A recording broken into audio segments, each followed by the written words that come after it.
നമുക്കറിയാം ഇന്ത്യയും അമേരിക്കയും തമ്മിലുള്ള ഒരു തന്ത്രപരമായ പ്രതിരോധ പങ്കാളിത്തം എന്ന് പറയുന്നത് ഇന്ത്യ അമേരിക്കയുടെ വളർന്നു വരുന്ന തന്ത്രപരമായ ഒരു പ്രതിരോധ പങ്കാളി തന്നെയായിരുന്നു.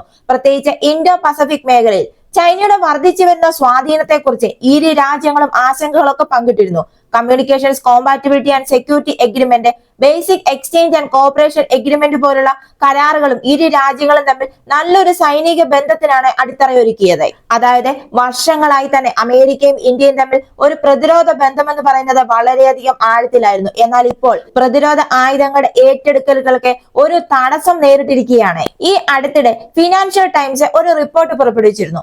അതായത് അമേരിക്കൻ പ്രസിഡന്റ് ഡൊണാൾഡ് ട്രംപിന്റെ കൗൺസിലറായ പീറ്റർ നവാരോ പ്രതിരോധ കരാറുകളുടെ ഭാഗമായി സെൻസിറ്റീവ് സൈനിക സാങ്കേതിക വിദ്യ കൈമാറുന്നതിനുള്ള ഇന്ത്യയുടെ സമ്മർദ്ദത്തെ കുറിച്ച് ആശങ്ക പ്രകടിപ്പിച്ചിട്ടുണ്ട് എന്നതായിരുന്നു ഈ റിപ്പോർട്ട്. അതായത് ഈ പ്രതിരോധ ആയുധങ്ങൾ ഏറ്റെടുക്കുന്നതിന് വേണ്ടി ഇന്ത്യ TOT ഒരു വ്യവസ്ഥയായി ആവശ്യപ്പെട്ടിട്ടുണ്ട് എന്നതാണ് അദ്ദേഹം പറഞ്ഞത്. ഇന്ത്യയുടെ ഇത്തരം ആവശ്യങ്ങൾ ഇന്ത്യക്ക് നിർണായക കഴിവുകൾ കൈമാറുന്നതിനെ അപകടത്തിലാക്കുമെന്നാണ് നവാരോ മുന്നറിയിപ്പ് നൽകിയത്. അദ്ദേഹം ഇപ്പോൾ പ്രഖ്യാപിച്ചിരിക്കുന്ന ഈ പ്രസ്താവന എന്ന് പറയുന്നത് അമേരിക്കയും ഇന്ത്യയും തമ്മിലുള്ള പ്രതിരോധ സഹകരണത്തിന്റെ ഭാവിയെ കുറിച്ചുള്ള ഊഹാപോഹങ്ങൾക്ക് തുടക്കമിട്ട് കഴിഞ്ഞു. പ്രത്യേകിച്ച് F414 എഞ്ചിന്, ജാവലിൻ ആന്റി ടാങ്ക് മിസൈലുകൾ, സ്ട്രൈക്കർ കോമ്പാക്ട് വാഹനങ്ങൾ തുടങ്ങിയ പ്രധാന പരിപാടികളെ കുറിച്ച്, അതിന്റെ ഭാവിയെ കുറിച്ച് ഇപ്പോൾ ഊഹാപോഹങ്ങൾക്ക് ഇത് കാരണമായിരിക്കുകയാണ്.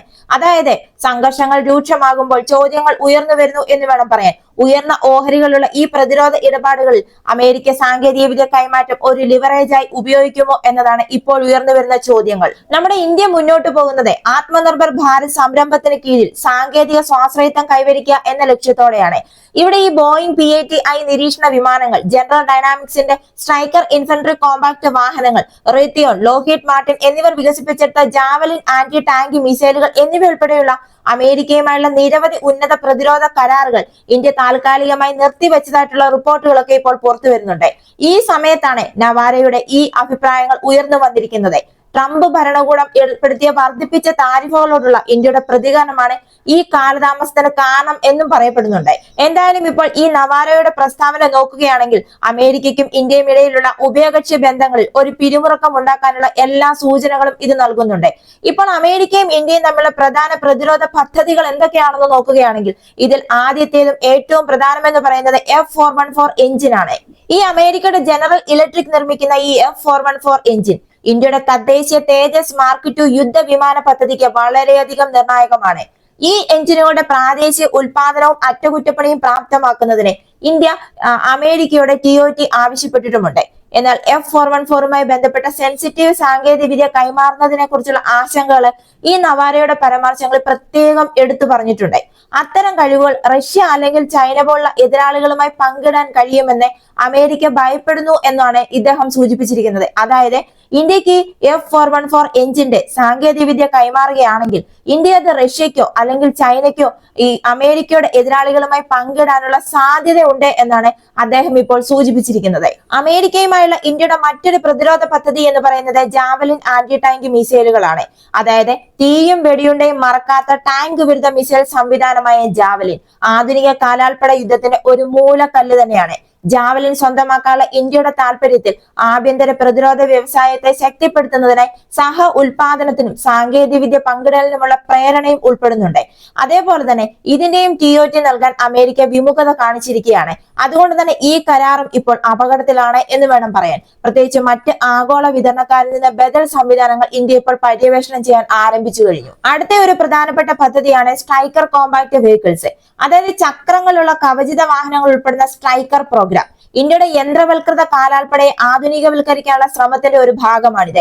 ജനറൽ ഡൈനാമിക്സും ഇന്ത്യൻ പങ്കാളികളും തമ്മിലുള്ള ചർച്ചകളിൽ TOT ഘടകങ്ങൾ ഉൾപ്പെടുത്തിയിട്ടുണ്ട്. എന്നാൽ നവാരോയുടെ ഇപ്പോഴത്തെ ഈ അഭിപ്രായത്തിൽ ഉടമസ്ഥാവകാശ സാങ്കേതിക വിദ്യകൾ പങ്കിടാനുള്ള അമേരിക്കയുടെ സന്നദ്ധതയെക്കുറിച്ച് സംശയങ്ങൾ ഉയർത്തുന്നുണ്ട്. അതേപോലെ തന്നെ ബോയിങ് ചിനൂക്ക് ഹെലികോപ്റ്ററുകൾ, ലോക്ഹീഡ് മാർട്ടിന്റെ C-130J വിമാനങ്ങൾ, അപ്പാച്ചെ ആക്രമണ ഹെലികോപ്റ്ററുകൾ തുടങ്ങിയ മറ്റ് സാധ്യതയുള്ള കരാറുകളും ഇപ്പോൾ താൽക്കാലികമായി നിർത്തിവെച്ചിരിക്കുകയാണ് എന്നും ഇത് പ്രതിരോധ പങ്കാളിത്തത്തെ കൂടുതൽ സങ്കീർണമാക്കും എന്ന റിപ്പോർട്ടുകളൊക്കെ ഉണ്ട്.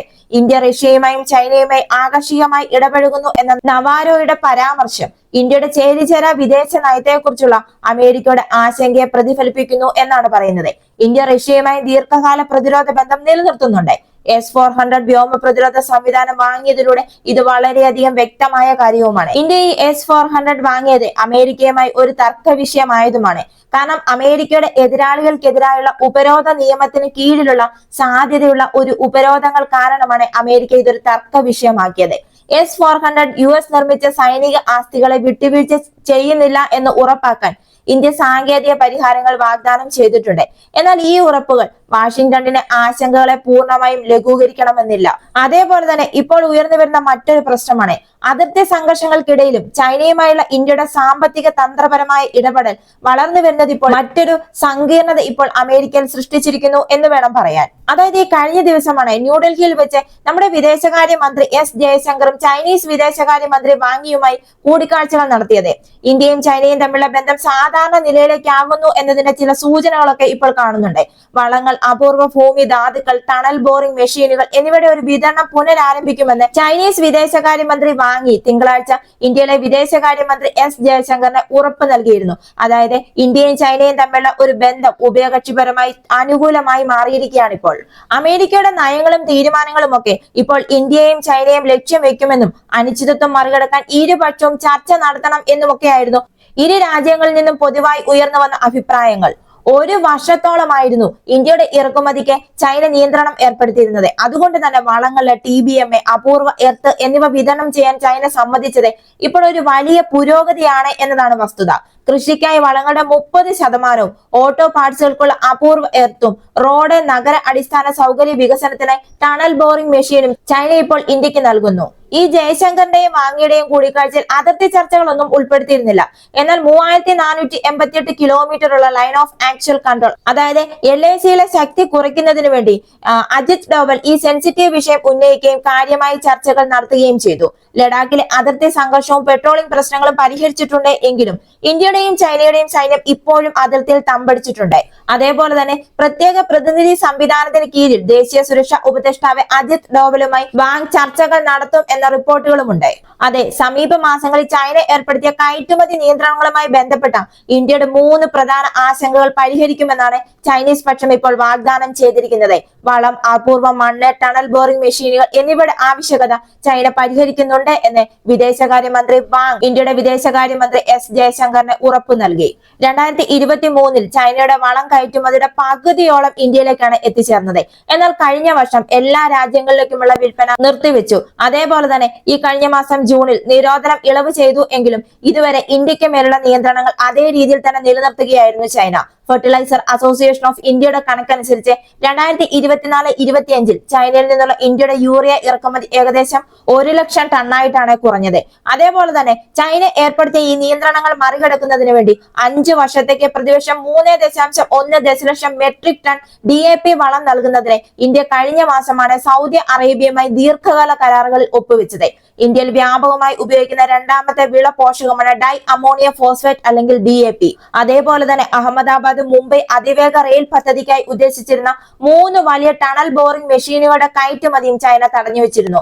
ദുഷ്കരമായ ഒരു കാലഘട്ടത്തിന് ശേഷം ഇന്ത്യയും ചൈനയും തമ്മിലുള്ള ബന്ധം ഊഷ്മളമായ ഒരു രീതിയിൽ മുന്നോട്ട് കൊണ്ടുപോകാൻ വേണ്ടി ഇരു രാജ്യങ്ങളും ഇപ്പോൾ തയ്യാറായിരിക്കുകയാണ്. ഇത് അമേരിക്കയെ സംബന്ധിച്ചിടത്തോളം ഒരു ആശങ്കയിലേക്ക് അമേരിക്ക എത്തിച്ചിരിക്കുകയാണ്. അതിർത്തി സംഘർഷങ്ങൾക്കിടയിലും ചൈനയുമായുള്ള ഇന്ത്യയുടെ ഈ സാമ്പത്തിക തന്ത്രപരമായ ഇടപെടൽ വളർന്നു വരുന്നത് മറ്റൊരു സങ്കീർണത സൃഷ്ടിക്കുന്നു. അതായത് ശത്രു രാജ്യങ്ങളിലേക്ക് അമേരിക്കയുടെ സാങ്കേതിക വിദ്യ ചോർന്നൊലിക്കുമെന്ന ഭയമാണ് ഇപ്പോൾ അമേരിക്കയ്ക്ക് ഉള്ളത്.